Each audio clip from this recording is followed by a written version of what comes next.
Hi everybody, today I'm going to show you how to close up an opening that might be in something that you stuffed, or it could be something that isn't stuffed, but you turned something right side out and now you've got to bring the two sides together and do some kind of a closing stitch. We're going to do what I call a whip stitch because it's strong, it's easy to do, and it works really well for this type of repair or this type of closure. What we've been working on in here is a pincushion. This is a pincushion from a previous year.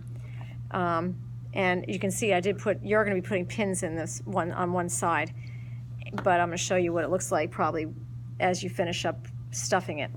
So as you turned the right side together and poked out your corners, you stuffed it as much as you possibly could so that when you put the pins in, they don't poke you on the back side. So it should look like this when you're ready to stuff it. When you're ready to close it up. So go ahead and take a needle and thread, which I had right here, and you're going to thread it in a double strand like we've been doing. Okay, and you get your two ends at the bottom, match them together, and you're going to make a knot opposite where the needle is. And we were doing square knots, which works just fine like that. Go ahead and cut that tail. A lot of you are forgetting to cut the tail, but you've got the knot where you want it, but you've got that tail that doesn't need to be there and it's just going to show. So go ahead and cut that. All right. Now, what would really make sense is to try to put a few pins in here to hold this together because it's kind of hard to hold it and sew at the same time. You might find you can do that, but I'm going to at least put a couple of pins in to try to hold it. All right, so you want to squeeze it shut like this, and while you're squeezing it shut, you want to get a pin to go in and out so these two pieces will hold together. Now keep in mind too that this is not the raw edge. I have tucked these pieces in. The raw edge is actually hiding inside there. So this is not a raw edge, this is a folded edge. So you are putting two folded edges together. It actually looks like somebody's mouth, and you can anyway, all right, so we're going to try to pin the folded edge together like this.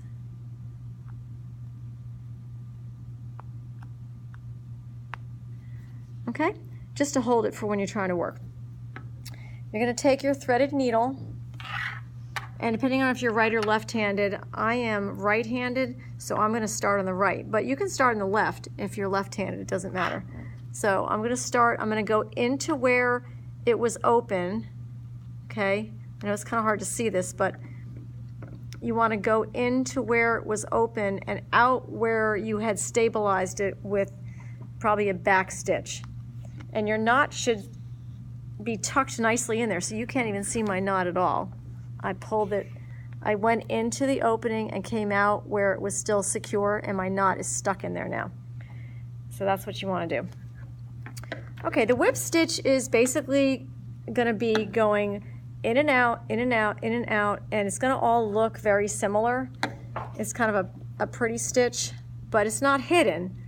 To do the hidden stitch, we'd have to do the blind stitch. So this is the whip stitch. I'm going to take this out a little bit because it's in my way, and you're going to just kind of move a little bit to the left, like maybe 1/8 of an inch, and you're going to barely prick the bottom fold and the top fold and pull it straight up.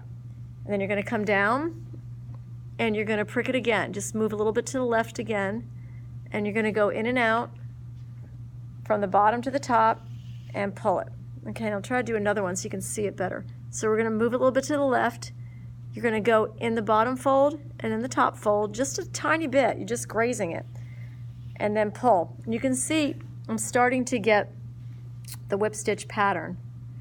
So you continue to do that until you're at the end. So I'm going to go a little bit faster here.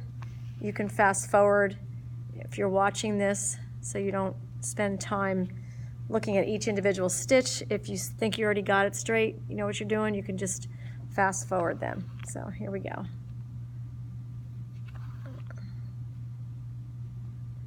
So again, it's pretty easy. And I think it's kind of fun to do, but that's me. All right, I am nearing the end of the opening. So I've got maybe like a quarter of an inch of space left that needs to be whipped together. So I'm going to do another stitch here, and it looks like I've got one more to go, and that's it. Now if I don't end this off properly, it's all going to come undone. So I have to end this off properly. So I'm going to go in my last stitch 3 times, okay? So I came from underneath here, and that's 1. Just come in and out again. That's 2. And then go in that same stitch, in and out. It's just you're going into your last whip stitch. You're coming up and from the bottom and out through the top 3 times, and then you cut it. If you want, you can actually, this would be an advanced technique, but if you want, you can go down next to it and then come out anywhere, and then that's even a more secure way to do it, but then you have to cut really close. You wouldn't use red. I'm using red so you can see what I'm doing, but you would definitely want to use a color that's, you know, close to the color of the fabric. But anyway, that's the whip stitch. So see how you do, and let me know if you have any questions.